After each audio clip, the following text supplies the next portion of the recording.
fun, man. I cannot wait to watch you guys play.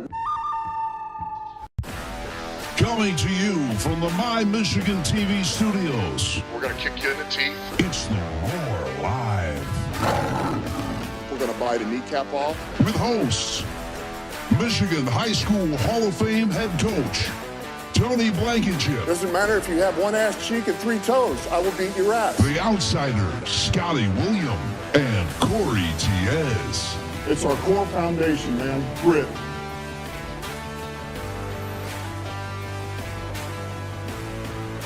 Hello and welcome to the Roar Live right here on My Michigan TV, Facebook, YouTube, and beyond. I am your host, Scotty William, alongside Michigan High School Hall of Fame head coach Tony Blankenship and the agitator himself, Corey Tiez. The Roar Live is your streaming choice for Detroit Lions coverage and commentary from fans like you and our panel all season long. Today's show rundown, we will run down the highlights of today's Detroit Lions victory over the Arizona Cardinals. We'll get Tony's takeaways. Corey will answer another angry viewer's comments towards him on his segment, Tell It Like It Is. We'll talk offense and defense, Week 3 NFC North Player of the Game, and the question of the week. When did you become a Detroit Lions fan? This show is all about you. We want your comments, but this ain't radio, baby. We want to see and hear you, so get your Zoom on and join us. It's easy. Just scan the QR code on the screen and follow the link and get ready to bring it. We're having a little bit of technical difficulty, the monitor up here. We're going to go into the highlights. We're still showing some games here. There we go. Hey, there we go. Jared and David in the back control room, in the Roar control room. So we're going to go into the first highlights for the Detroit Lions. The Detroit Lions would strike first as David Montgomery up the middle for a TD run. Jake Bates would hit the extra point for 7. The Cardinals would answer back on the next drive as Kyler Murray throws a TD to Marvin Harrison Jr. in the red zone, and former Lion Matt Prater would hit the extra point to tie it all up. In the second quarter, the Lions would strike on a third down play. Jared Goff to Amon-Ra St. Brown for 6, his first TD of the year, but Jake Bates would miss his first wide right here, and they would have to settle for a 13-7 lead. Lions defensively, Levi Ozurike would jam up Kyler Murray in the backfield to set up a 4th down punt for the Cardinals.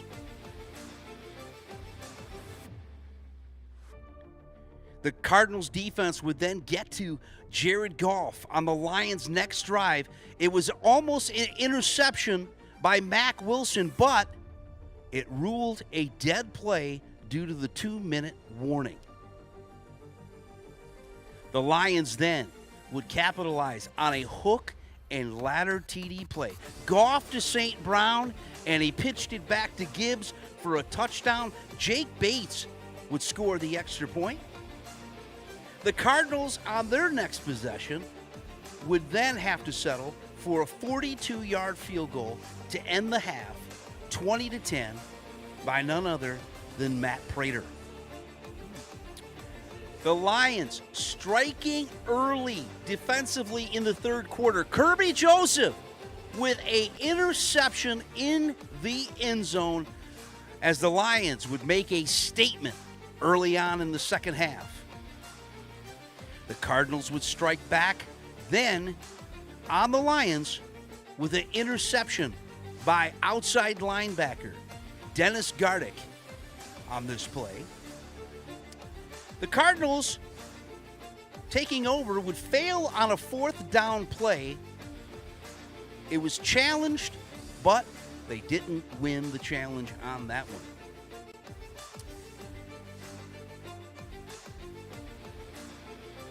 The Lions then would get stuffed by a fourth down conversion. They were trying to go for the first down, but as you can see here, it didn't work out for them.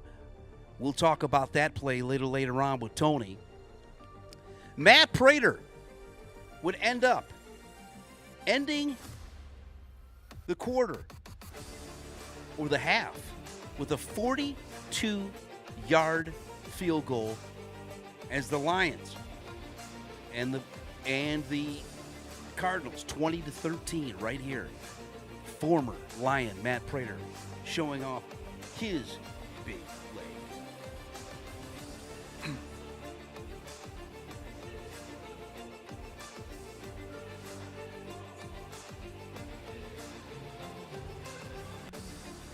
You are watching you are watching The Roar Live right here on YouTube and Facebook. If you have any questions or comments, we want to hear from you. To quote some lyrics from one of Corey's favorite rappers, VIC, in his song Wobble, get in there, yeah, because we'll be checking those comments on Facebook and YouTube throughout the show tonight. Tony's Takeaways is our next segment. Tony, looking at what we have here, what was your big assessment of the Detroit Lions play here in the against the Cardinals after a lackluster week in that loss to Tampa? The Lions have a personality. This team is developing a personality of their own. It's a new team. It's a new season. Got mic troubles? Mike, Having some technical. can you guys hear me now? Can you hear us? Okay, there we There go. we go. Sorry about that. That's okay. The Lions have, you can tell they have a development. They have developed a personality. It's a new year and it's a new season, and they have developed a foundation of who they're going to be. Corey and I talked during a production meeting, and one thing that I said, and I stand on this, is they have something they can hang their hats on.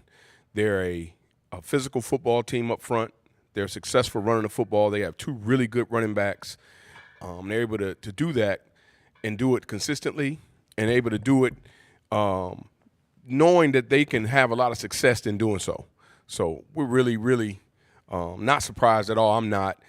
But I do know that teams have prepared very hard to try to improve and get them get themselves in a position to beat the Lions and be able to play well against that style of football. But the Lions have figured it out. So that's my take on it.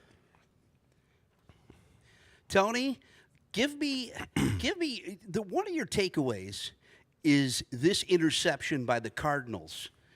I believe it was a interception that we thought was going to be returned as a touchdown. Yep. But we seen here that it was a dead play because of the 2-minute warning. Yep. Boy, it looked like he was he got that play off at 2:01. They got really lucky on that, didn't they? They did. The Lions were able to benefit from a situation where the referees blew the whistle, called the play dead before it was actually dead at that particular time. As you can see, the Cardinals were able to go out and make a great play, get a great pass rush on a blitz off the edge, get to Goff, and it tipped off one of the players, and the Cardinals picked it off and scored a touchdown, but it was called back because they're saying that the ball was dead. And you can see some of the Lions players that actually, weren't prepared in that particular situation, because I think they maybe have thought that the play was dead itself, but the Lions got lucky on that one. Mm-hmm. They sure did. Well, Corey has a Tell It Like It Is. We had, I believe, we're going to have it come up on the screen here. Corey likes to, we call him the agitator for a reason. He likes to get under the skin of Detroit Lion fans. And he got under the skin of, I believe it was Kenyatta from Oak Park. He said, Corey, how can a born and raised Detroiter be so anti-Lion? Your Cowboys haven't won in 30 years. If that isn't the pot calling the kettle black, 12-5 is just your definition of insanity. Go Lions. We will win a Super Bowl before the Dallas trash. How do you respond to that? Early on here on the Roar Live. I don't know if I won't necessarily call it liking to get under the skin. I just tell the truth. Is that what it is? So here's the truth. Well, born and raised, I don't care anything about that. My dad's born and raised from Detroit. He's a Pittsburgh Steelers fan. So I think you can be a fan of anybody. I don't have to root for the Tigers, Lions, or the Red Wings, even though I like the Red Wings. Or the Pistons for that matter. Yeah, we 12-5 for the last 3 years. It's a lot of games. What is that, 36 games? Mm-hmm. Okay. I don't ever recall the Lions doing that ever in the 100 history of their franchise. Mm. 2, if you call us trash, we've beaten you the last 2 seasons. So what is that kind of? I'm not going to call you guys trash. I think you're an average football team, and I just see things differently through my glass than your glass. Like today was another game today that I thought Kyler Murray just outstunk Jared Goff. That's all I saw. Yeah. What do you think, Tony? Well, look, to Corey's point, I think the Lions are a little bit better than average. I think that they are ascending. They're going to have some tough bumps in the road going forward. Teams are definitely prepared to play them week in and week out, and we're starting to see that.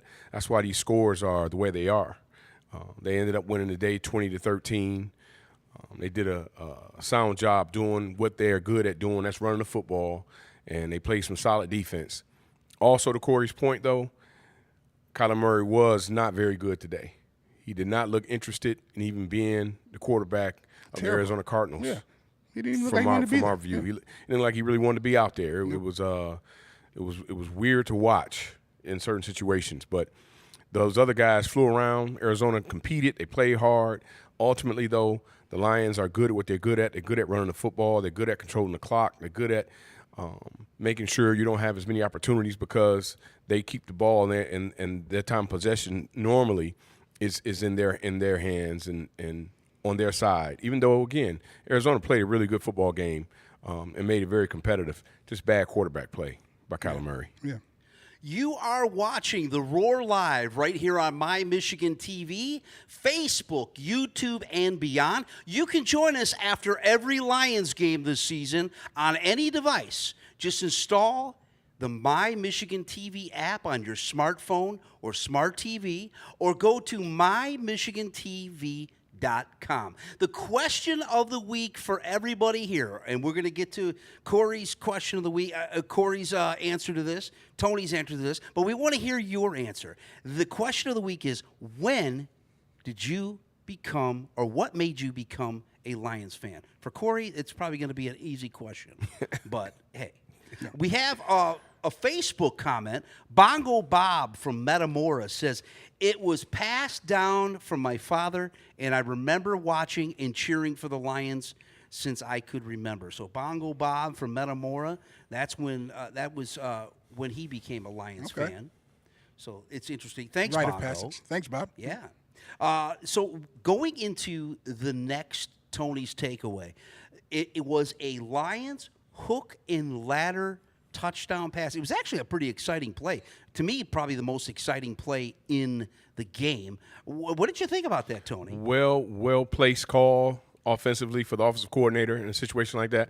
What we have to understand is that was what you call it was a sudden change. Mm-hmm. And I call it a sudden change because you had a possible situation where the defense had scored, Arizona had scored, they called it back, they said it didn't happen.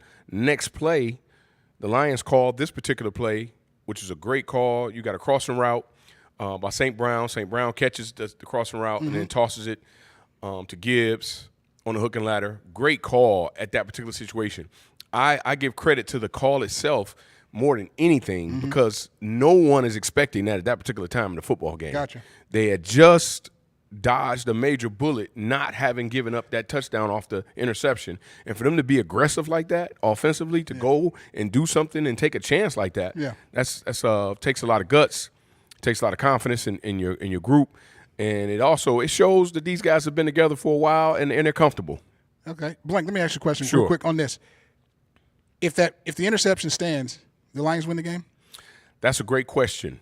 I'm not totally confident that they would have won the football game after that momentum had changed in that particular situation. Gotcha. I think the score at that particular time was it 13-7? Yeah, or 13-7. 13-7. I think so. So Arizona could have possibly taken the lead or tied the game at that particular time. Again, momentum is very important in any of these games, especially when you're playing at home. Yeah. Arizona would have been feeling good about themselves. They played a sound football game. They really did. They kept themselves in the game the whole game. Yes. They just didn't get the quarterback play they needed. Yeah. But at the same time, a play like that could have propelled them and put them in a position confidence-wise, even maybe helping Kyler Murray and helping that offense get going a little bit. Okay. So that's a great point you make, Corey. Great question. Yep. I don't know if the Lions would have won that football game without that call. There you go. The next Tony's takeaway is this interception by Kirby Joseph in the end zone as he steals away a touchdown from the Cardinals. Kirby Joseph looking pretty good early on in the Detroit Lions season. What do you think of this play here? Well, you got a situation where you got one-on-one coverage and you have safety help on top with Kirby Joseph. And Kirby Joseph played a great football game throughout that whole game. He just was in a really good position. But this also goes into what we were discussing earlier. This ball was terribly underthrown. Terribly. And because of that, Kirby was in a position to make a play. He saw it, reacted, was an athlete, went up, made a great play, and got an interception in the end zone. Kyler Murray again here, no pressure, underthrown. Ball underthrown. If it's thrown over and a little bit further, I think that the receiver in that particular situation, Marvin Harrison II, would have had a chance to make a great play and possibly a touchdown. So you give the Lions credit here, give Kirby credit here for making a really good football play and being in a position to make a play in that situation. Yep. Kyler really didn't look accurate today. It looked like there was a lot of underthrown balls. Yep. He scrambled around, but the Lions seemed to be able to keep him in control. What do you think about that? You know, Corey and I talked about this too. He overthrew, he underthrew. He was bad today. I don't know what the numbers are. I'm sure you guys may have them, and we might be able to discuss that a little bit in a second. But Corey and I talked about it. He didn't seem interested. His body language was not good. His mental didn't seem to be as an NFL quarterback, a guy that's competing in the NFL against a team like the Detroit Lions, a team they're going to have to deal with as far as conference-wise, being in the NFC and trying to be a playoff team themselves. So I know matchups matter. I know that guys have bad games and off nights, but the NFL season, we may think it's long because of 17 weeks, 18 weeks, 17 games, but I'm telling you it's very short. And you can't have games like this if you're Kyler Murray. And a guy's making that kind of money and doing what he's doing as a quarterback in the NFL, you just would have hoped he went out there and competed a little bit better. He's all over the place. He's all over the place. You never know what you're going to get. You never know which Kyler you're going to get. For him to be their franchise quarterback, they're in a world of trouble. That's true. They're in a world of trouble. He turns it on, he turns it off. He's just not – I don't think he's mentally prepared. I don't even know if he wants to do this. Yeah. That's just what I get. Yep. I mean, he looked terrible today. Yep. Roar fans, this show is all about you. We want to hear and see you. So get your Zoom on and join us right now. It's so easy. You just scan the QR code on the screen and follow the links. And in the infamous words of a Sam Cooke song, bring it on home. San Diego Cam from California on our Facebook commented, I enjoyed listening to my father cuss at the TV when the Lions were losing week after week. It was a huge bonding moment as we now call each other on the phone during the games. Deuce Fulton from West Bloomfield. Love the game of football. I watch it every week. I became a Lions fan because my granny is a cheesehead, Packers fan. A Lion is way more cooler than a brick of cheese. I happen to agree with him on that. I like the Packers, but a Lion is a little better than wearing a cheese head on Yeah. your head, don't you think? Yeah, I would agree with that. What about you? No doubt. What about you, Co? I'm going to go cheesehead. You're going to go cheese head. Yeah. Okay. Dude, here, Gail man. from Chesterfield Township, passed down from generation to generation. That's how she became I like that. a Pass fan. It. Pass it on. Yep, absolutely. That's usually how it That's goes. cool. Yep. Offensively, St. Brown really showed up in this game, didn't Player of the game. he? Player of the game for you? Player of the game. Easy. I'm not going to agree with that. I thought he played well. Montgomery, Offensive play. I'm sorry. Go ahead, Blank. I felt like was the guy that propelled and put them in a position to win the football game just because he was able to carry him with his rushing and being able to run the football and control the game. He controlled the game with his yardage and being able to be successful, always falling forward, always having his pad level low, always being a factor in the run game. And I thought he did a great job. Nothing against St. Brown. St. Brown played well as well. Yeah. I just think anytime you rush over 100 yards plus and you have two backs who were able to do it today almost with both having 100 yards and Gibbs as well, you got that kind of success rushing the football. It's hard to beat you. And, again, the Lions have something they can hang their hat on, and they have something they can always say they have an identity for, and they are a running successful running football team. I agree. I picked St. Brown because he had been missing in action just a little bit. Here's this touchdown play by St. Brown. Yeah. This is what we're talking about here. Yeah, because he's getting it going now. He's getting his. That's why I picked him. But you are absolutely right. Montgomery, he ran the ball well. But like I said, both backs, But I like, the energy St. Brown brought to the game. So I just thought. Yeah, that was a great play. He caught a touchdown on what we call a China route. Yep. Faked like he was running the out route and came back in and caught it right there just before the goal line and gets in. He's a sound. What you call it, football Blank? player. A China route. China route. Okay. Yeah, they call it a China route. Yeah, Oh, okay. That's a football term we've always used. Okay. Call it a China route. Yep. We just in the street. We just go that way and fake. Yeah. No, yeah. China route. Okay. Sometimes they call it a getaway if it's going the opposite direction. Okay. Yeah. Okay. Yeah. Yeah. Were you Or guys surprised? pivot. Were you guys surprised to see Sam Laporta being non-existent again in this game? I think he's been hurt. I think he's had some injury issues, and I think he got hurt on that trick play. He hurt his ankle, and they did take him to the back before the end of the half. I think he came out and tried to play some more, and I don't think he's able to finish from what we were watching earlier during the game. Nope, he was out. Yep. Sampson from Detroit's West Side says, Lion fans, good, bad, and ugly, don't get any better. Been a fan since I seen Billy Sims jump over a player. Thought it was the coolest thing I've ever seen. So, Sampson, thank you for writing in. Billy Sims made him a Lions fan. Yeah, I remember that. You remember I that do. play? Yeah. I do. I remember it as well. Marcy from Wyandotte. Great-grandparents were Lion fans, and it just stuck. Family tradition. And she says, great show, guys. Thank you. Thank you, Sam. Marcy. Thank you, Marcy. Appreciate Marcy you. from Wyandotte. Thank you, Thank you. Marcy. Thank you very much. Appreciate that. Yep. Looking at other games in the NFC North, Green Bay, 30-14 today over the Titans.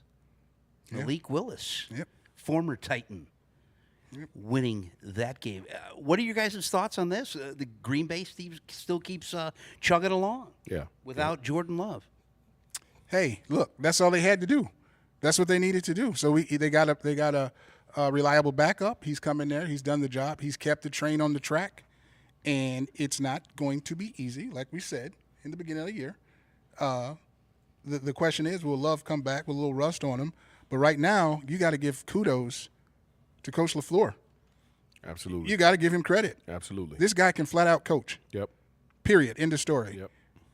Green Bay is one of those teams. They're, like I said before, they're dangerous, and that's all they need to do. You need that backup. We talked about this, guys. The backup quarterback. Your star goes down. Can they keep the train going? And they have. So hats off to Green Bay. They're going to be a problem to deal with in that North.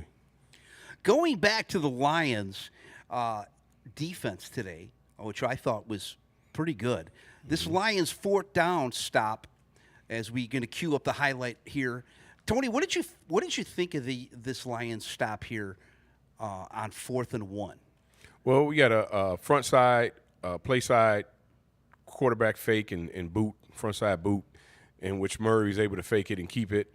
he ended up sliding and short of the first down, try to get the ball across before being down, but he didn't get the first down because he slid too fast and didn't get to where he's supposed to get to in that particular situation. Lions get a lot of credit for making sure they stretched him out, and Davis did a really good job of getting there and getting a hand on him just to be able to touch him, saying that he's down at that particular point. But this is really a bad job by Kyler Murray, not getting up the field.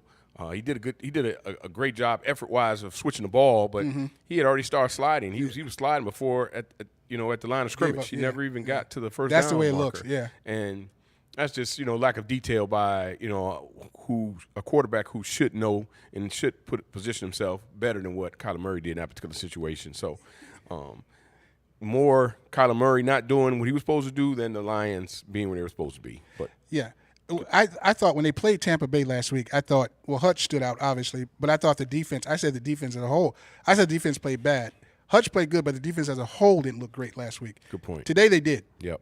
Today as a whole they look better. Yep, they did. The corner still How did you stink. feel like they contained Kyler Murray pretty Yeah, well? they did. I still think you have issues with the corners. Your corners aren't great.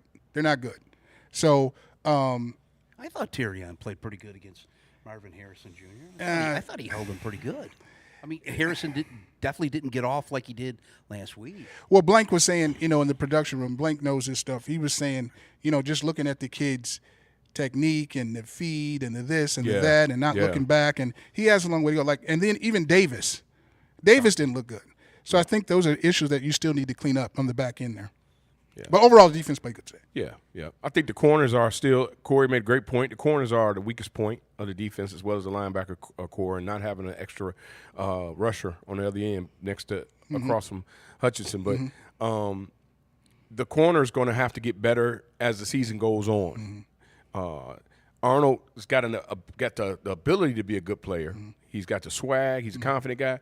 He's got a lot of things he needs to work on when it comes to technique-wise. And some of the things I watched just with his footwork, like Corey mentioned, and some of the things I saw from a coach's perspective that he has to get better at, or he's going to have problems all season. Yeah. And a lot of it is he's playing a little bit flat-footed for the ball's being snapped. Can't be flat-footed as a corner. Explain that. Well, you got to be moving when that guy's moving, or even before he starts moving. Okay. The anticipation. Balls of your feet? On the balls of your feet. On your toes, ready to go. Okay. I watched on a couple of those plays. He's what we call a baby back pedal. He's in a baby back pedal situation, but his feet are flat. Okay. Can't happen. Okay. Guys are going to fly right by you. Okay. Guys are going to be able to get up on you way too fast, and you're not going to be able to recover. This is not college football. These guys are NFL receivers. Gotcha. So he's going to have to get to a place where, again, paying attention to detail, making sure that he's growing with the game. The game is a very difficult at this level. It gets more difficult as you get into the NFL and more as the season goes on too. Yeah. So it's not going to get any easier for him because of who he's playing against. Right. He's got 3 really good receivers coming in next week that those guys are going to have to deal with. So it's just going to be growth for him. I'm sure he has it in him. I just want to see it from a coach's perspective. I just want to see the discipline, and I did not see the discipline. Okay. And he is, if people don't know, he's the most highly penalized corner in the NFL right now. Is that just because rookie mistakes, would you say? That a lot of it is an experience. Yes. And a lot of it sometimes he's panicking. And you don't have to panic. You just got to know and settle in and take what they give you and play according to with what you have within you. Don't try to do no more than what you can do with what you have ability-wise within you. Just go out there and play the game the way you know how to play the game. But he's going to do that because he's a rookie, man. He's still learning the NFL game, the speed of the game. Robert T. from Sylvania, Ohio. I've been a Lions fan since birth. Pops and Dad, huge Lions fans, and passed it on down. Corey, Tony, Scotty, love you guys, and the Roar. Thank you, Robert from Sylvania, Ohio. Thank you, Robert. Thanks, Robert. Lions fans, appreciate you it. can get in on the action too. Just scan the QR code on the screen. Follow the links. If you're having a bad hair day and don't want to be seen, just type some comments there in the chat. Whether you're on YouTube or Facebook, Jared or David in the Roar Live control room would love to pass it along to us. Sandra writes from Southfield, been a Lions fan since Jason Hansen was drafted in the second round, 1992, 56 overall. You know, you and I talked to a lady a while ago on the Cohen Bro Opinion Show. Remember, what was she was from? Chesterfield or something like that. And she said she's been a Lions fan because of Jason Hansen. Jason Hansen, longtime Lion. Yeah. Great kicker. Great. Hall of Famer. Hall of Famer for sure. Yellow jacket. Yes. Okay, well, the next game on the agenda is Got this. Minnesota chugging along 34-7. I mean, they're looking like a real prolific team there in the NFC. Darnold, who I always thought showed flashes, but he's really taking that offense, and he's going to make it hard for J.J. McCarthy to walk in there and take it over. Well, hey, you know what? I mean, it's only what week 3, but hey, I mean, he's doing what he had to do. Yeah. Like I said before, I was right again. I said, Darnold's my guy I'm going to watch. Yep. And I said, Minnesota is dangerous. Yep. And they are. And I know it's early, Blink. I know it's early. But from a football standpoint, they're doing everything the way it's supposed to be done. Offense, defense, special teams, and quarterback. Yep. Said if Darnold got a chance to get with something that he could work with, he's not a bad quarterback. He's not great. But if he can get with something he can work with, you're seeing the outcome here. Yeah. Yep. They beat a really good team today. Yes, they did. And they beat them soundly. Yes, they did. So it's a great point, almost about 30 points. Yep. I think what we need to recognize here as, for the Lions fans and those who have interest in the Detroit Lions and where they could go this year, they need to pay very close attention to the conference and what's going on in this conference. Green Bay scored 30 points today. Minnesota scored 34 points today. On a great defense. And these teams are doing it against really good football teams. Yes. That's something we need to, pay attention to. It's something the Lions fans and need to be conscious of, because what you're seeing is, and we discussed this too, teams are going to elevate and get better year by year. There's always a surprise team. Every NFL season, You're right. somebody jumps out that we never saw coming. Yep. I personally believe, and I know, Corey, you talked about, and I didn't know it was going to be, Darnold at all, but I'm telling you, I've always felt like Minnesota had a chance because they got the most dynamic football player. Not necessarily the best in people's eyes. He's the most dynamic, game-changing football player on their team in Justin Jefferson. Okay. When you have a guy like that, that's a play maker, a guy that's going to make a play when there's no play to be made, and now you got a team that's developing, and as you mentioned, special teams and the defense, and that's one thing that we need to be aware of as well for Minnesota. The defense is playing lights out. Yep. They got really good coordinators, so it's definitely something special to watch. And the Lions have to be aware of this. And then you got Green Bay winning without their starting quarterback. We talked about this a little bit earlier. Look, when the season gets into the thick of things as far as the conference games, put on your seatbelt and get your popcorn ready. Yep. Lions fans, you can get in on the action too. Just scan the QR code on the screen. Follow the links. And if you're, like I said, if you're having a bad hair day, you just don't want to be seen, you can type it in the chat. We'll get with you. We've already heard from Sandra and San Diego Cam, Bongo Bob. They've all told us when they became Lion fans. Tank Davis from Detroit writes in, Lions broke my heart a long time ago. Get them out of here. He said he's been Lions free since the 70s. It's crazy. Great show. Thank you. Thank you. Thank you, Thank you, Tank. We appreciate that. So the next game in the division, Bears Colts today. They lose 21-16. Not surprising. Caleb Williams, not really looking great. No. At all. No. That whole offense is not looking good. The defense not looking good. But hey, I think I predicted the Bears to be last in the division. Corey, how do you feel? Caleb's kind of your guy. You've said it before. How do you think he's done so far in week 3? I mean, there's a lot of football to play. A lot of football to play. He's the guy I think that'll do better than what you guys thought he'd do. Not my guy. But I said this to Blank. I think I said to you too, Scott. Their offensive line is overrated, just like the Lions. I think the Lions' offensive line is overrated. Their coach is going to be the downfall of what happens to the Bears this year.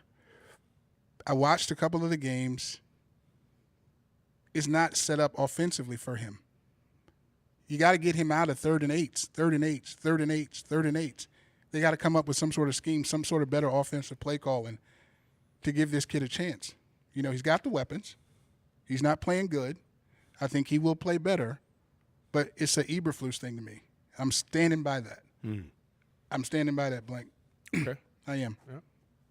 Well, the question of the week was, when did you become, or what made you become a Lions fan?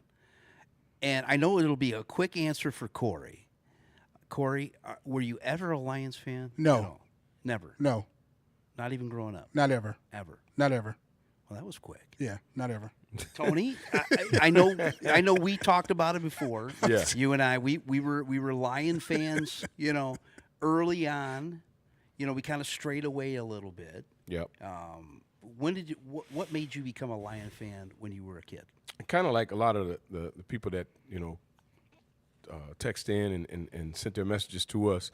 I grew up that way because my dad is a Detroit fan of all the sports.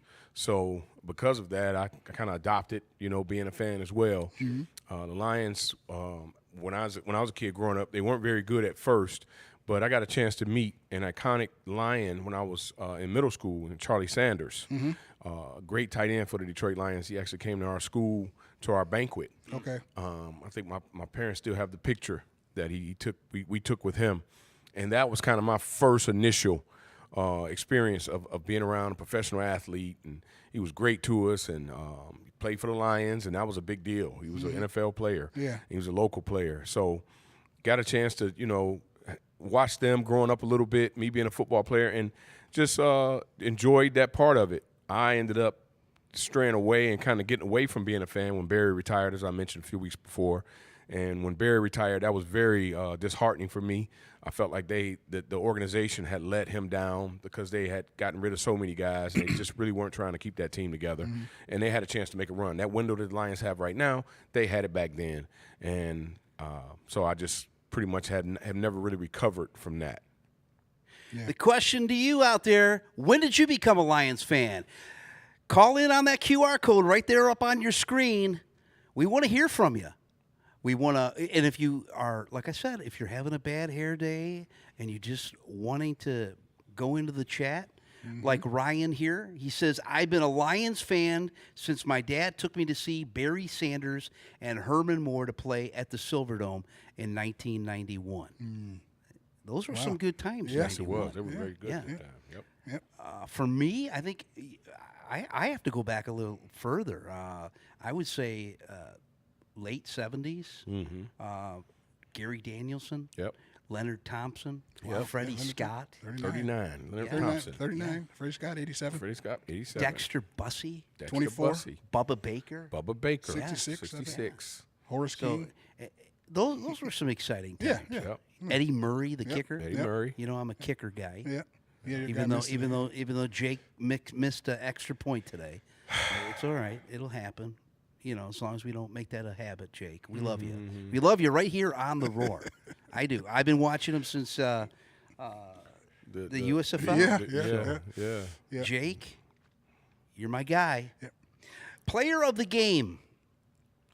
Who do you guys have? Corey, who do you have for player of the game? Like I said, I like St. Brown's energy today. He was involved in the hook and ladder play. He scored a touchdown. You know, he caught some balls, he made some key completions. I liked him as far as the player of the game to me. But like I said, Blank made a great point.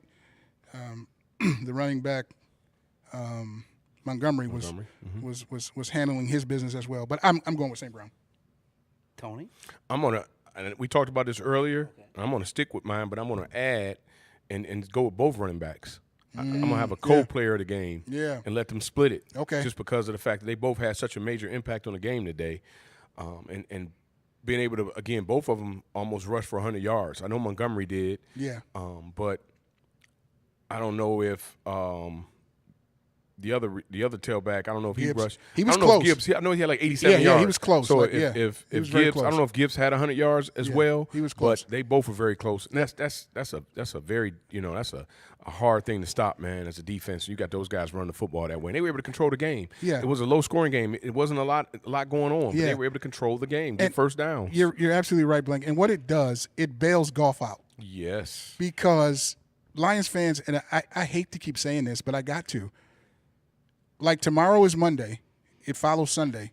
Jared Goff is going to throw an interception a game. Yeah. It's who he is. Yep. It could have been 2. Sometimes it's 2. Yep.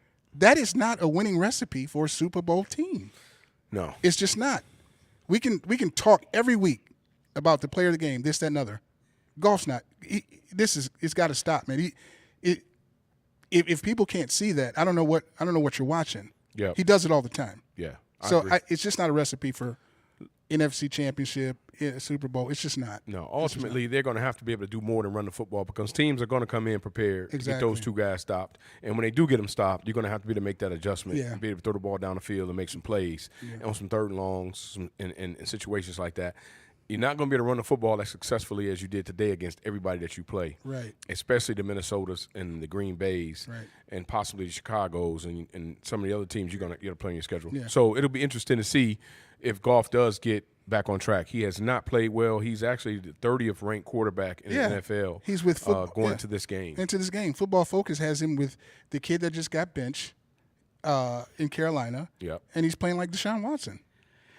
Well, let me look. We have another comment here on Facebook. Malcolm Kip Pennington said, never been a fan of the Lions organization. They've had players that I've really liked, but over the course of my lifetime, they have had the worst ownership and management of any team in all the professional sports.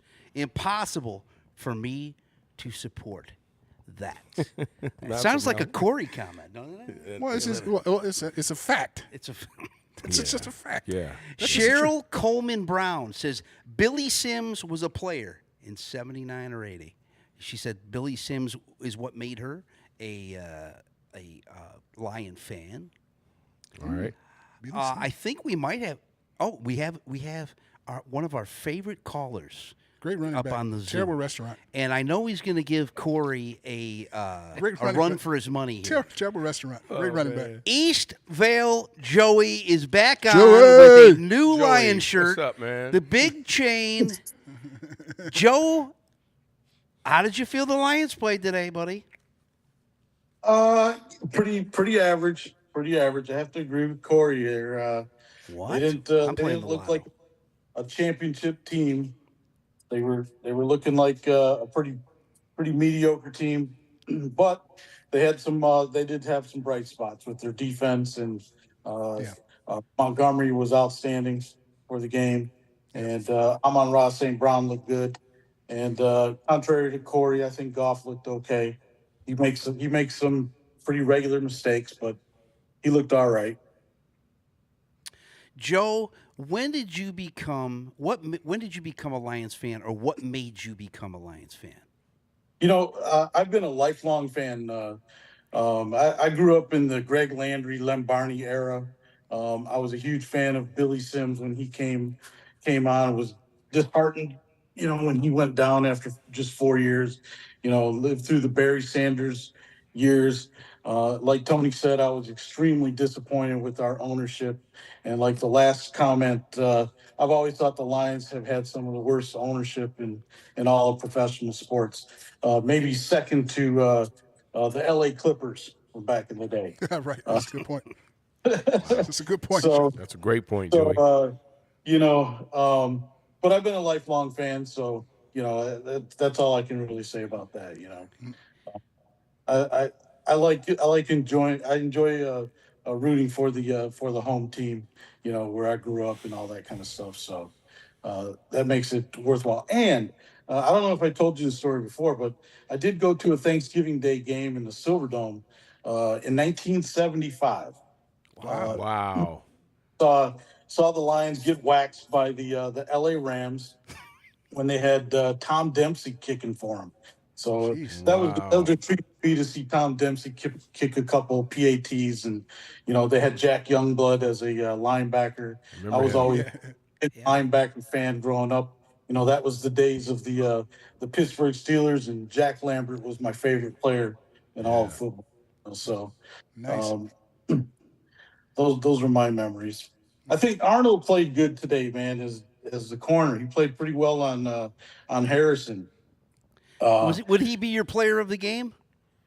No, I think Montgomery was the player of the game. Okay. Montgomery and our offensive line being able to block for him and open up some decent holes where they could just run the ball. I love the fact that the Lions, when they need to run the ball, they can run the ball right down somebody's throat. I love that. Well, Joe, you have become a fan favorite caller here on the show, and we appreciate Keep it up, Joe. Keep it up. Even though you didn't Thanks, call Joe. in last week after a loss, we're gonna, because Corey was probably gonna give it to you, but it's okay. Well, I'm sorry about that, but I didn't see the game. I couldn't see the game. I couldn't get the game. Really? Okay. Yeah.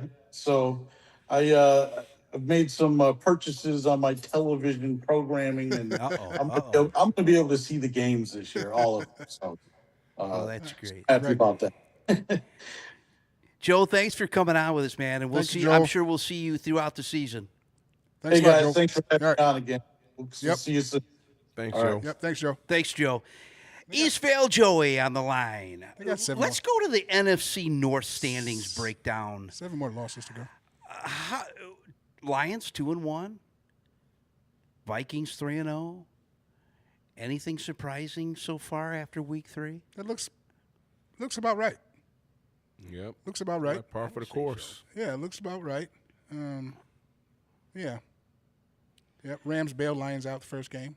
But, yeah. I'll be honest with you. I think what's kind of shocking to me is, and maybe just me not really believing Gilbert Brown when he was on a couple weeks ago, is Jordan Love out and Malik Willis, who basically he played for the Titans, was drafted by the Titans, and he's been pretty solid in his last 2 weeks backup. So I'm going to say, for me, the Packers being at 2-1, which they needed to keep pace with what the Lions were doing, and everybody had to win today. The Lions had to win today for sure to keep pace with the Vikings. Yeah. Yep.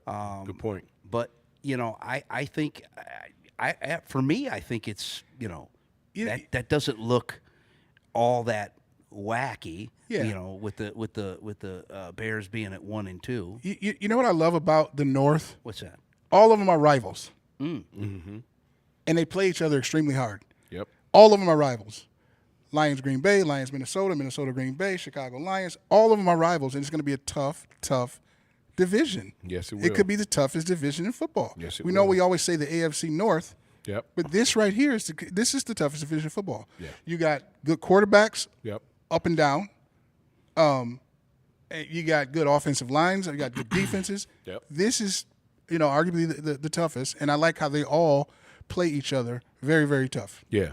And they know each other. Yeah, and they know each other in and out. You're going to see some really good football games coming Yes. down the pipe real soon. Yes, I'm with looking these so teams forward to going that. and playing against each other. Yep. Again, like I mentioned earlier, the Minnesota Vikings are the surprise team in the NFL, and you have one every season. Yeah. Last year was the Houston team, I believe, and I think this year Minnesota's going to be a team everybody's going to have to, pay very close attention to and what they're doing and how far they're going to end up going. And it's going to make it tough for the Lions because they got to see them twice. Yeah, they gotta see them and twice. as you mentioned, Corey, everybody's got to play everybody in that division, so it's going to be a very competitive division. The NFC as a whole is going to be tough. Yeah. When it comes down to those playoff spots and trying to get those spots, the NFC West is another division that everybody need to keep their eye on. Today, with the Rams beating San Fran and at the end on a field goal, that's something to pay attention to because those teams will be battling it out the rest of the season. There will be some tough games out there as well. Yep. On the West Coast. Well, we had some more people in on the chat. Phil Sherman said, "What up, though, guys? I've been a fan since the gas station was giving away black and white posters of the players. Al Bubba Baker was my guy. I think I remember those black and white. What's up, Phil? Phil also said, "Corey, you indirectly called Goff a good quarterback." No, I was just doing that. I don't want to. No, I mean the guy's. He's a B minus C plus type quarterback. But I give Goff like the edge over the guys in division because of his experience. Let's not take away the fact that this guy did go to a Super Bowl. He did. He didn't look very good at it, but like I said, he has the one thing in him that's not good. He's going to throw the interception at a key moment. And he's been doing it all year so far. And he did it last year. He's on pace to lead the league in picks. So, but his system helps him out. The Lions, they have a good system for him. Yeah. It's set up for him. So when he doesn't make mistakes, the Lions are tough out. Yeah, that's true. And being able to run the football as well as they can run the football is a bailout. It makes any quarterback, look like he's pretty good. And that's what's been going on. As long as those guys can run the football, they can hide a lot of miscues and hide a lot of things that, Goff doesn't do well. Yeah. Because they're going to hold on to the ball. They're going to keep the clock rolling, and they're going to make plays and make it difficult for teams because they're going to be able to just eat up the clock. Yep, I agree. BJ Sims says, "Shout out to my head coach, Tony Blankenship." What up, BJ? Appreciate you, man. Yeah, we appreciate you watching. We have a question for Tony, and I think you kind of covered it earlier on. You were a defensive back at Michigan. Yep. What advice would you give Terrion Arnold It's a good question. right now, knowing that, he's been called for the most penalties? I know you covered it a little bit, but for the folks that are maybe just tuning in to the show tonight, what kind of advice would you give a guy like that? That's a great question. Again, Corey and I talked earlier, and I was just telling him while we were watching the game, to get to the level that he's trying to get to for Terrion, he's going to have to start watching more film. And I'm not saying that he's not watching it. He's going to have to watch a lot of film. He's going to have to break down every opponent that he has to play against week in and week out. For example, if you're playing the Seattle Seahawks this week coming up, you got Metcalf, you got a slew, you got a really great core of receivers. You need to find out their tendencies, break them down, figure out their weaknesses, figure out their strengths, and as a DB, be prepared to try to exploit them and be prepared to try to be in a position so you can be ahead of it all. You don't want to go into games just playing the call that's called. You want to have a little bit of a edge as a player. So my advice to him, to Terrion, is he's going to spend a lot more time watching film, focusing on the guys he's going to be playing against, and going in coverage one-on-one against. And just like I would tell any football player any time, the time that you spend after practice and before practice is the best time as a player. Okay. So he needs to spend some extra time preparing after practice, getting some one-on-ones in, getting some extra time before practice, getting some one-on-ones in, working on his technique, working on his craft, working on what's going to make him better. Because I know his coaches are doing that for him already and showing him where he's not doing some of the things he probably could do. And, guys, it's the little things. And I cannot explain that enough. I cannot stress that enough. It is paying attention to detail. Every little thing matters. Him looking at a receiver, if he have his right leg up, and if his toes pointed more inside than out, knowing that tendency means he may be releasing to the outside. He may be releasing straight up at him. Okay. You got to find little things and tendencies that players show you from watching film. And they will show you, but you got to watch the film. You can't just go out there and play on natural ability. Okay. That's not good enough. All right. Bob from Ann Arbor has a question for Tony. As a former quarterback also, is there anything that you could, if you were to give Jared Goff advice in regards to these inopportune interceptions that he's known for? Can you break a quarterback that has been in the league or has been playing as long as Jared Goff has? Can you break him of those kind of bad habits? I don't know if he can be broken of those bad habits. He's been in the league a long time. I think it's his 8th year. If I'm not correct, I'm thinking he's That's been in the league about right. about that time. Like today's interception, he was going to throw it without knowing who was there. Gonna throw it. We watched it, and I saw what happened. It was a zone blitz. Linebacker acted as though he seemed as though he was going to come off the edge. He jumped out into coverage. Goff looked away, and because he looked away, he never knew that backside linebacker had dropped into coverage. And when he looked back, he looked to throw without even knowing that the linebacker was there. Yeah. But you gotta be aware, of what's going on and see things completely in that box, in that situation. You want to throw the football, but he had already had a preconceived mindset. Yeah. I'm throwing this. Yeah. And he never saw the linebacker who jumped it and was able to get a pick in that situation. It's just, a guy's been playing that long. I don't know what I could tell him except he's got to be more patient, and he's got to be just smarter in his decisions that he's making, and not, beat the team and not turn the football over, because that ultimately is going to be the difference this season. Yeah. He's going to be the difference. Everybody know they can run the football and they can run it well. Right. Can they throw the football when the run is stopped? Can they throw the football down the field successfully when they can't run the football? Yeah. Ball's always in his hands.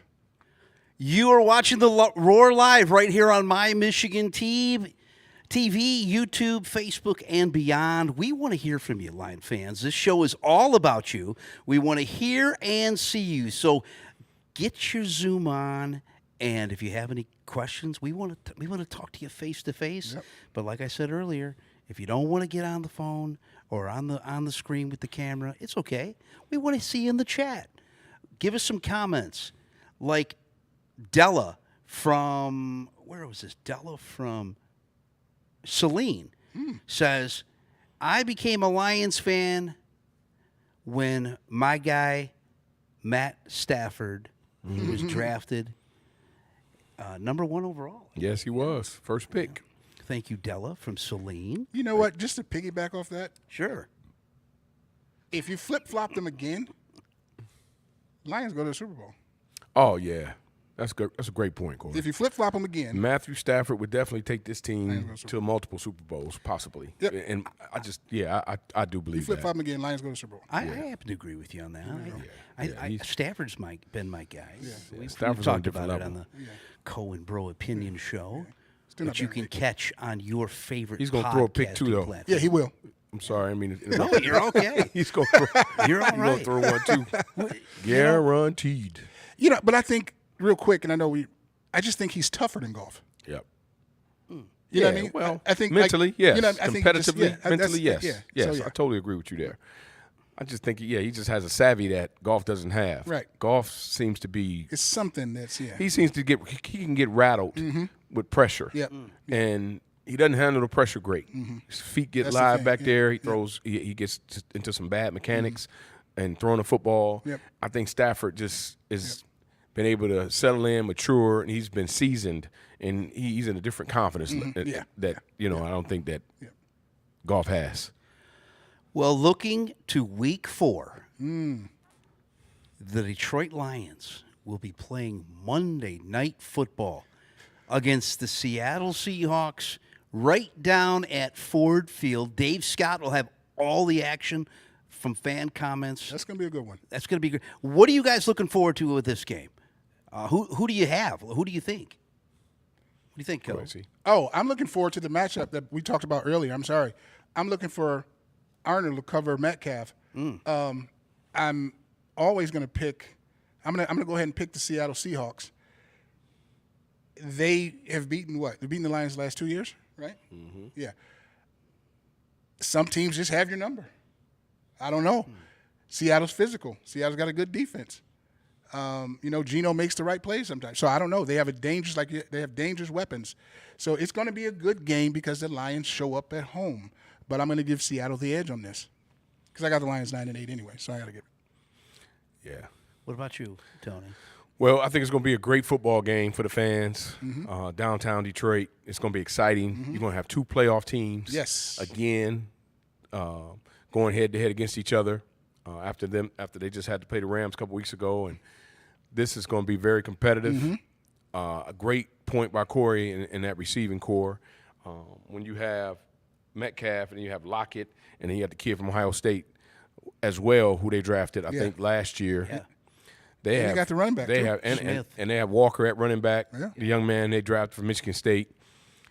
Seattle's going to be a tough group, and Geno's a solid quarterback. They're solid. And you'll get a chance to see some really good, competitive football. You'll see where the Lions are at the first quarter of the season, it being game 4.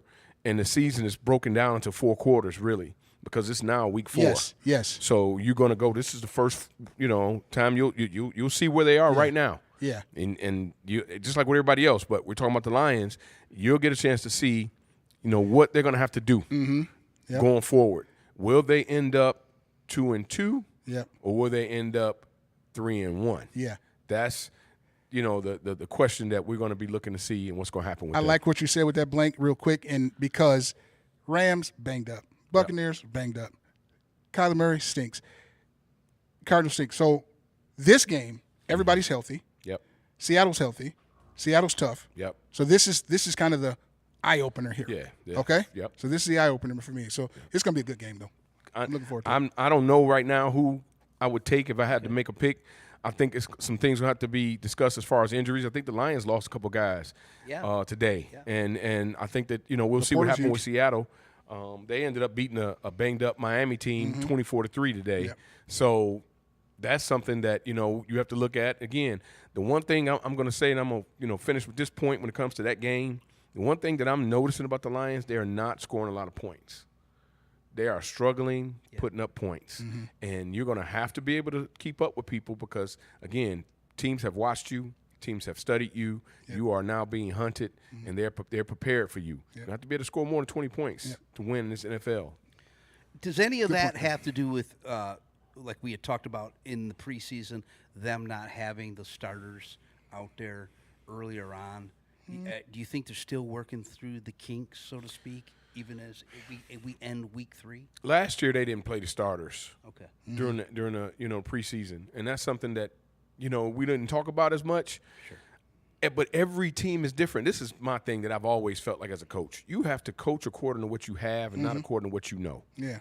Okay? And what I mean by that is simple. You know the heartbeat of your team. You know the personality of your team. If, as a head coach, Campbell didn't feel as though those guys needed to be playing for whatever reason, that's the decision that he made. Do I think that this particular season that it has hurt them? Yes, I do. For whatever reason last season, maybe not. But they started last season 1-1, I believe, if I'm not mistaken.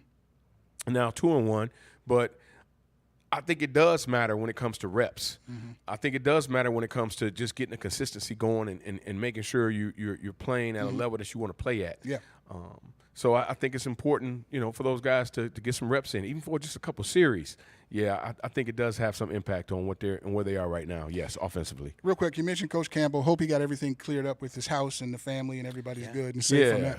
Got a bunch of quacks out here. Yeah. Shout out to Coach Campbell, making sure everything is good. Yeah, that's a difficult situation to be in. Look, fans is a short word for fanatic. Yeah. And a lot of people don't understand that. Fans can be fanatics. Yeah. And, look, Lions fans are desperate. Yep. And they are hungry for a winner. Yep. They got a chance to have an experience last year they've never had in the history of this city and getting to the NFC Championship game and 30 minutes away from possibly going to the Super Bowl. And they are hungry and they want success. So, you getting some people acting out of character. Yep. And we just, like you said, we don't ever want to see that happen. I don't care about how I feel about anybody. I don't ever want anybody to be afraid or scared or put in uncomfortable situations because people are being fanatics. Right. Just enjoy being a fan and enjoy the opportunity of what the Lions are giving you. Right. Absolutely. Let the man coach. Jeez. Yes. Well, I think for me, looking forward to next week against the Seattle Seahawks, I really want to see, and I know we kind of talked about it a little bit, I want to see how Terrion Arnold is going to handle Metcalf or handle he's hard to handle. I don't think you can handle Smith He's and yeah. Lockett. Yeah. They have 3 pretty much, in my opinion. Yeah.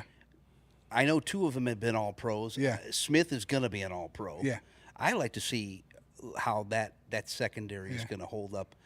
But Geno Smith, he's not your prolific passer Yeah, he gets the job done. To me, he's a game manager. Yeah, he takes what the defense gives him. Right. Yeah. So, Hutchinson's going to have to step up next week. He was kind of like you talked about it last week. Yeah. He's kind of non-existent again today. Yeah. Took him Too out late. of the thing. Yeah. I want to see Marcus Davenport step up. Yeah. You spent all this money on him to bring him in here, and now Aleem McNeil. Surprise, surprise, goes down with an injury. Yep. They're gonna have their got hands their work full. cut up, yeah. But hey, they're gonna be in the loudest stadium in the NFL right now. Yep. They're gonna have that behind them in a Monday night game, and they're just gonna really. Those fans are really gonna be the 11th. Man out on the field. Oh, for sure. 12th man, yeah. 12th man. 12th man for real. 12th man, yeah. Look, the thing that Seattle's played the Broncos, I think they played New England, and they played Miami. They're 3-0. All right? I don't care who you are. I don't care what team you are. The NFL is hard to win football games. Yep. Now, have those teams had some things to deal with? Absolutely. The Broncos have a rookie quarterback. We know New England is not a good football team, and we have an understanding of that. And then, obviously, Miami lost their quarterback, too. Seattle's going to have to be able to show that they're real as well, and that this 3-0 is that it's a real 3-0. This is the game. This for is both the game teams, for both teams, quarter of the season, first quarter of the season. It's going to be able to show that they're serious about what's going on. I like Seattle as a football team, though, always have. They always give the Lions problems. To certain teams just match up with you different. Yep. And they are able to and there's a certain sense of confidence too. Yep. So Seattle will come in confident. Yeah, they will. And the 12th man fans will be apparent and necessary to help the Lions on Monday night. Simon comes in on the chat, says, Tony, your guy Jack Campbell did pretty well today. Doing what? Watching from the sideline? Hey, or maybe that's an old one. Anzalone wasn't out. So Yeah. He had a couple good plays today. Yeah. No, I'm just kidding. No, Jack. They flew around. They played well. The one thing that Arizona didn't have is a great running game in Connor, and the offensive line is not set up and built for that. Yeah. They're a protection type group, and they did a good job protecting the quarterback. I think he got sacked once. I think Kyler Murray might have been sacked one time. And he had opportunities to hurt the Lions down the field by using his legs. And he did not do that. He just stinks. He did not play well. He stinks. I think the Lions had, like I said, one sack. I think Hutchins had one sack today. Yeah, late. Late in the game. Yeah. So I give the Lions credit defensively. Yeah. They only gave up 13 points. As a unit, they play well. And that's a good job by defense. And look, the last couple of weeks they've done a solid job. Yeah. Even in losing, they didn't give up a lot of points. They didn't give up a lot of big plays. Some costly plays hurt them against Tampa, but they're definitely, you can tell that group is starting to gel, and they trust the process of what it is that Glenn has set up for them as defensive coordinator. I agree with you, Blank. It's just a backfield to me. They look fast today. Yes, they flew around. They was flying around. Yep. But I just think the secondary still has issue. Another concern for me, Branch went down late in the game. In a collision. I saw him standing up, though. Which is good. Which is good. Yes, because he looked out of it. Again, guys, this thing is not going to get any easier Nope. for nobody. Nope. It's football is a true war of attrition. It's a gladiator sport, man. And guys are going to be flying around, hitting each other, and there are going to be some injuries. It's going to be how you adjust and how you adapt with your depth on your team. Yep. Corey, do you have anything that you would like to say to Detroit Lion fans before we wrap this all up? Well, no, not really. I still got you guys at 9-8. I did do some research. I did do some research. 98% of Super Bowl winners, they don't do fake punts. Think about that. Wow.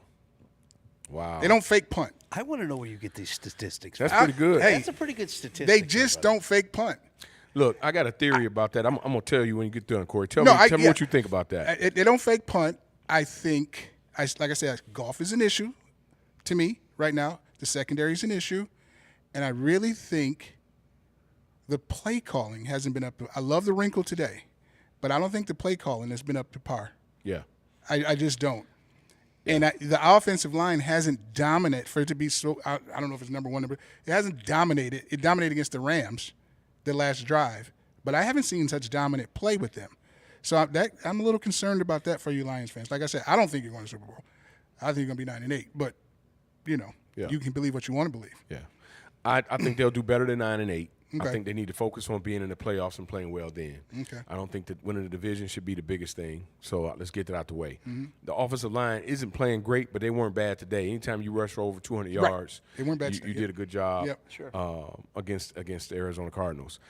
The thing that I think that when you start – two things. One, when you start doing trickery and things of that nature, sometimes it can look as though you're not really good at what you're trying to be good at. So you got to find ways. That's one point that I've always felt as a coach, even going against teams that I play against, if they got to run trick plays to score against me, I feel pretty good about what I'm doing. Mm-hmm. I feel like they're having a hard time doing what they like to do. Now, I can tell you in watching the game today, I did see a lot of different formations. I saw a lot of motion. I saw a lot of different things that they were trying to do to throw Arizona off, things that we hadn't saw previous weeks because I think teams are catching up or have caught up to the Lions. So they got to go through, like I spoke about last week, the A through Z factor. You got to do some things that you haven't done because teams kind of know what you like to do now. And I think that, they did a decent job of making some adjustments. Again, a lot of jet motion today from their receivers and from St. Brown, trying to throw some things off and confuse the defenses a little bit. And it worked, and it helped in the run game. If you notice, they would always send a man out in the jet. They sent in, they want to see if you're in man or zone, and then they want to try to see if they can either run to that or run away from that. And go find another receiver. Oh, man. You got to get another receiver. It's going to be long. It's going to be a long year. You got to go get another receiver. St. Brown can't carry the whole load. He just can't. Laporta's hurt. Laporta doesn't look the same even when he's out there. So, who's the next guy that you can go to? Did Williams catch a pass today? I don't think. Some gimmick gadget that he does all the time. So I don't know. Probably not. Yeah, I don't think he caught a pass today. Yeah, I don't. If you pull the woolly Goff fly again or whatever. I don't know. But see, and that's the thing. Again, that's something that we need to discuss. The woolly Goff fly. That's the one thing we need to talk about at some point too next week. Look, they seem to only go to guys when they don't go to them the week before. There you go. You're right about that. So it's like, hey, we ain't give it to Laporta. We'll just throw it between 5 times. First 5 passes, Laporta. I said it, though. Yeah, I said that Scott, last week. I said Jameson will have a week. Yeah, he said it. You won't see him the next week. It's home run or bust. Yeah. Amon Brown finally got involved. Yeah. That's week 3. Yeah, I like it. I told Corey as a head coach, and you got to have things that are just signature plays for your guys every week. Every week, your best player should be touching the football.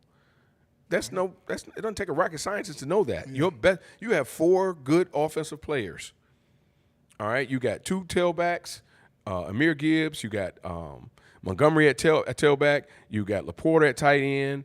You got St. Brown, and you got Williams. 4 or 5 guys. There should be some plays always set up to find these guys. And don't tell me teams are defending it. They can't defend everything. Right. Something is always going to be available to you. It's your responsibility as offensive coordinator to make sure you find it and get those guys the ball, period. Yeah. And don't tell me every week we come out here like, so Williams didn't get the ball this week, so we know what's coming next week. Yep. We know they're going to throw the ball to Williams 10 times in the first half because he didn't touch it this week. And, he's probably upset, and he didn't touch it, so he's letting them hear about it. He's letting them hear about it, So.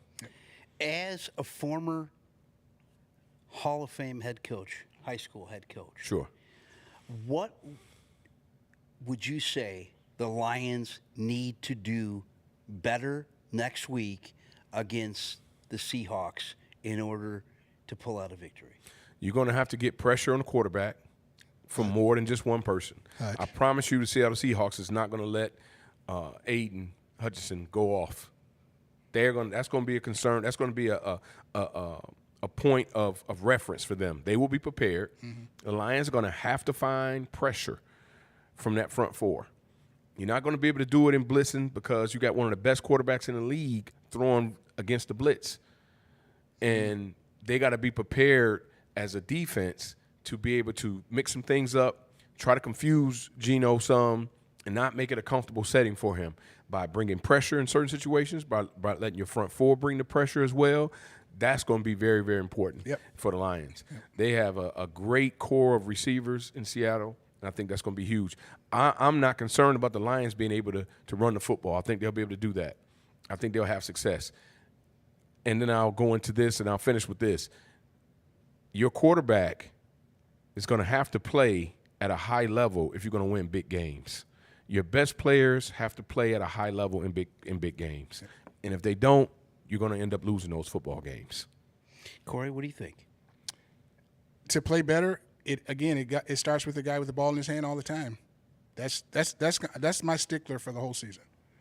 You guys go how Goff goes. Period. End of story. Like Blank said, the running backs are there. You know what Amon-Ra is going to bring to the table. If Laporta gets healthy, you know, Goff is the key. You guys said you got the best offensive line. Let's see it next week. Let's see. The defense has to get better on the back end side. But Goff is the key every week. Every week. Yep. Big-time players make big plays, and they don't keep screwing up and throwing interceptions when it counts the most. So it's always Goff to me, always. And I'm going to say this, too, if I can add, if you don't mind, if I can add this. We have to pay attention to the fact of the schedule and how physical games are week in and week out. Yep. Who you played the week before does matter, and who you're playing the following week does matter. Okay. The physicality of who you're playing week in and week out can catch up to you. Mm-hmm.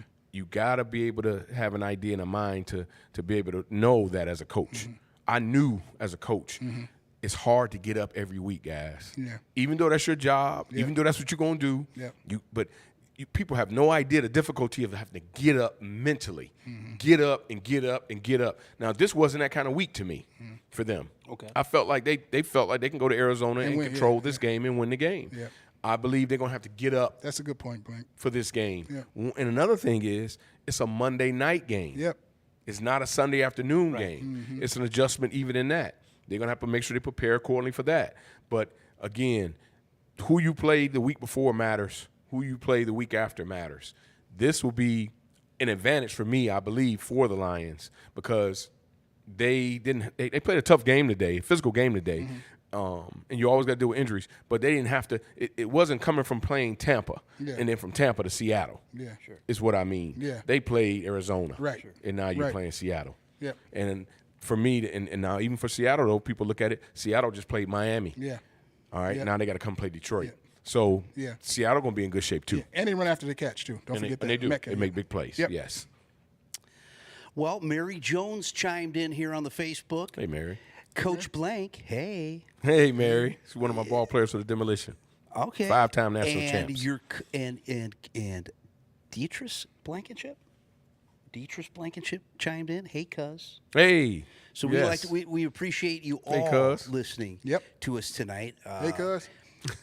Demetrius from Westland said Benny Blades, Wayne Fonts, Barry Sanders, Scott Mitchell, the 90s Lions got me into Mitchell. being a Lions fan. I liked all of those until you got to Mitchell. Yeah, Scott was bad. He stunk. And Sonia Jackson said, Coach Blankenship, always on point. You got a lot of fans here, Tony. I appreciate you, Miss Jackson. Yes. That's Levy's finest. Heather Hebert said, go, Coach. Thank you, Heather. We really appreciate you. We want to thank you so much for tuning into the Roar Live. Yep. We have enjoyed your comments and, of course, your feedback this week. The Roar Live is your streaming choice for Lions coverage all season long from fans like you and our panel, including Michigan High School Hall of Fame head coach Tony Blankenship, the agitator himself, Corey Tiez. Join us live next week after the Lions play the Seattle Seahawks on Monday Night Football from Ford Field. Dave Scott will be in on the action. And, of course, you see that right up there? Cohen Bro Opinion Show. We love the Lions, but we talk other things too. You can find us on your favorite podcasting platform. We talk everything from music, baseball. We love it all. Everything. Movies. Everything. Talk it all. Holly Berry. Shout out to Holly, man. And Sanaa real Lathan. quick, Yes. I gotta say, real quick, and we can wrap it up, whatever. Happy birthday. Shout out to our host, our wonderful host here, Scotty William. Today is his birthday. Oh, man. Happy Appreciate birthday, that. Shout out. Scott. Happy birthday. does an Thank you so amazing much. job right, on the that's Co and right. Grow, and also the Michigan Roar. I mean, the Roar Live. So Thanks, Coach. shout out to Scotty. Thank you so much. Yep. Happy birthday, brother. Thank you, Tone. Yep. Everybody, thank you so much for tuning in tonight. For Dave Scott, Jared Clark, David White in the Roar Control Room, I'm Scotty William, and we'll see you next time on the Roar Live.